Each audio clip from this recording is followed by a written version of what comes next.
সরস্বতী পুজোর পরের দিন গোটা ষষ্ঠী।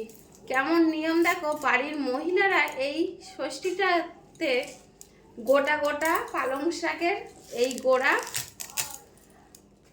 রান্না করে খেতে হবে আমাদেরকে।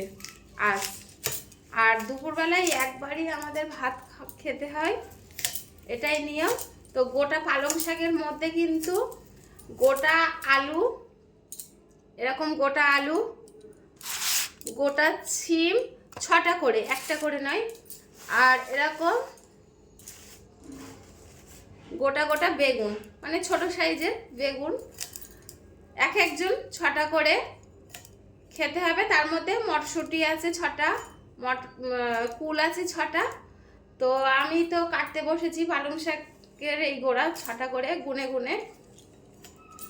তো আজ বাদুড়িয়া বাজারে চাষিরা কিন্তু শীতের যে সবজিগুলো সব তুলে এনেছে বাদুড়িয়াতে।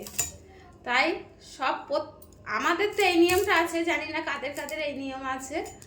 তো বাদুড়িয়া বাজারে শীতের সবজি কিন্তু সব উঠে গেছে, আর পাওয়া যাবে না, আর আমাদের বাড়িতে সব চলে এসেছে।